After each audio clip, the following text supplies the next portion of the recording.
Assalamualaikum warahmatullahi wabarakatuh. Perkenalkan, nama saya Mirwan, mahasiswa dari Institut Agama Islam Darussalam Martapura dengan nomor pokok mahasiswa 20 12 50 38. Dalam video ini saya akan menyampaikan sedikit isi dari makalah saya yang berjudul Tingkatan Al-Jarh wa Ta'dil dan juga lapas-lapasnya, dari mata kuliah Ulumul Hadis yang dibimbing oleh Ibu dosen Mardia Agustina MPD.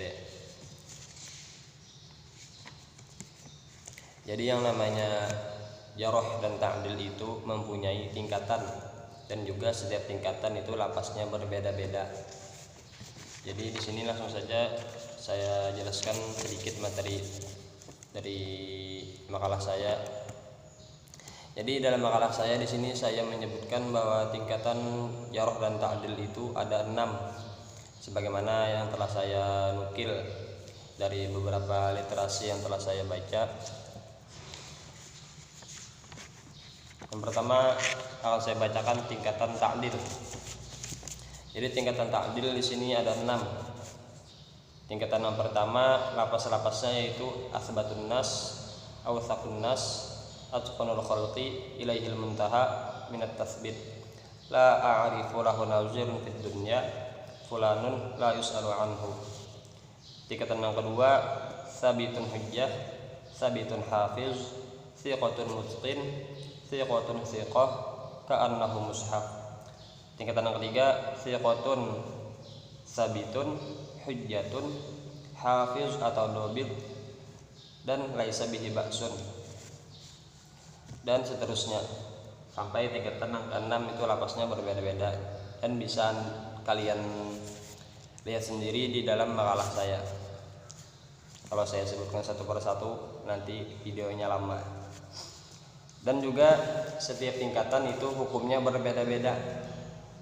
Jadi tingkatan yang pertama sampai dengan tingkatan ta'dil yang ketiga itu hukumnya atau sigot-sigot tersebut menunjukkan bahwa periwayat yang disifatinya itu dapat dijadikan hujjah hadisnya, dan yang tinggi peringkatnya dianggap lebih thiqah dibandingkan yang ada di bawahnya. Adapun tingkatan yang keempat dan yang kelima itu sigot-sigotnya atau lapas-lapasnya itu menunjukkan bahwa periwayat yang disifati dengannya hadisnya itu belum dapat dijadikan hujjah secara langsung, akan tetapi harus diteliti lebih lanjut dan diuji sampai terbukti kedhabitan riwayatnya, sehingga dapat pula dijadikan hujjah apabila terbukti bahwa riwayatnya dhabit. Apabila tidak, maka tidak dapat dijadikan hujjah. Adapun yang lebih di atas peringkatnya menunjukkan bahwa periwayat yang disifatinya itu lebih mendekati derajat thiqah daripada derajat yang ada di bawahnya. Sedangkan tingkatan yang ke-6 atau tingkatan ta'dil yang ke-6 itu perawi yang disifati dengan lapas atau sigot ta'dil yang peringkat ke-6 itu hadisnya tidak dapat dijadikan hujjah dan hanya dapat dijadikan mutabi atau syahid hadisnya. Selanjutnya al-jarh, sama dengan ta'dil tadi, al-jarh ini juga mempunyai 6 tingkatan seperti yang sudah saya sebutkan di awal. Dan setiap tingkatan itu lapasnya berbeda dan juga hukumnya pun berbeda. Yaitu tingkat yang pertama dan yang kedua itu hukumnya menunjukkan bahwa riwayat yang disifati dengan sigot-sigot yang ada pada tingkatan pertama dan yang kedua itu hadisnya dhaif, akan tetapi masih dapat dijadikan i'tibar setelah dikaji ulang. Adapun sigot-sigot yang disebutkan pada peringkat pertama itu lebih ringan ketercelakaannya daripada peringkat setelahnya, yaitu peringkat kedua. Sedangkan tingkatan ketiga, keempat, kelima, dan keenam itu hukumnya sama, yaitu riwayat yang disifati dengan sigot atau lapas yang ada pada tingkatan tersebut itu hadisnya dhaif dan sama sekali tidak dapat dijadikan hujjah maupun i'tibar.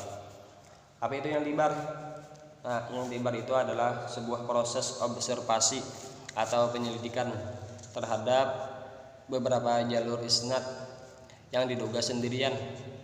Untuk apa? Untuk diketahui apakah ada orang lain yang meriwayatkan hadis yang sama ataukah tidak, sehingga nantinya diketahui apakah hadis tersebut mempunyai mutabi atau syahid, yaitu penguat atau pendukung. Hanya ini yang dapat saya sampaikan, semoga dapat dipahami oleh teman-teman sekalian. Adapun untuk syigot-syigot dari jarh dan ta'dil bisa teman-teman sekalian lihat di dalam makalah saya. Wassalamualaikum warahmatullahi wabarakatuh.